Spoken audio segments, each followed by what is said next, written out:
1 Samuel chapter 22. David therefore departed from there and escaped to the cave of Adullam. So when his brothers and all his father's house heard it, they went down there to him. And everyone who was in distress, everyone who was in debt, and everyone who was discontented gathered to him.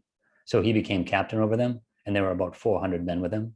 Then David went from there to Mizpah of Moab, and he said to the king of Moab, "Please let my father and mother come here with you, till I know what God will do for me." So he brought them before the king of Moab, and they dwelt with him all the time that David was in the stronghold. Now the prophet Gad said to David, "Do not stay in the stronghold. Depart and go to the land of Judah." So David departed and went into the forest of Hereth.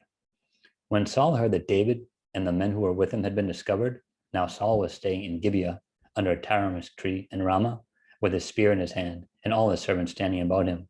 Then Saul said to his servants who stood about him, "Hear now, you Benjamites, will the son of Jesse give every one of you fields and vineyards, and make you all captains of thousands and captains of hundreds? All of you have conspired against me, and there is no one who reveals to me that my son has made a covenant with the son of Jesse, and there is not one of you who is sorry for me, or reveals to me that my son has stirred up my servant against me to lie in wait, as it is this day." Then answered Doeg the Edomite, who was set over the servants of Saul, and said, "I saw the son of Jesse going to Nob, to Ahimelech, the son of Ahitub, and he inquired of the Lord for him, gave him provisions, and gave him the sword of Goliath the Philistine." So the king sent to call Ahimelech the priest, the son of Ahitub, and all his father's house, the priests who were in Nob, and they all came to the king. And Saul said, "Hear now, son of Ahitub." And he answered, "Here I am, my lord." Then Saul said to him, "Why have you conspired against me, you and the son of Jesse, and that you have given him bread and a sword, and have inquired of God for him, that he should rise against me to lie in wait, as it is this day?" So Ahimelech answered the king and said, "And who among all your servants is as faithful as David, who is the king's son-in-law, who goes at your bidding and is honorable in your house? Did I then begin to inquire of God for him?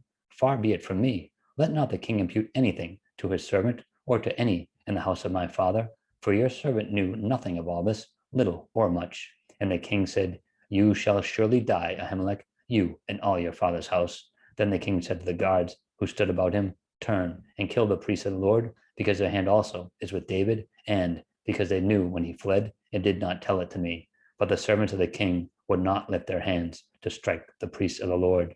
And the king said to Doeg, "You turn and kill the priests." So Doeg the Edomite turned and struck the priests, and killed on that day 85 men who wore a linen ephod. Also Nob, the city of the priests, he struck with the edge of the sword, both men and women, children and nursing infants, oxen and donkeys and sheep, with the edge of the sword. Now one of the sons of Ahimelech, the son of Ahitub, named Abiathar, escaped and fled after David. And Abiathar told David that Saul had killed the Lord's priests.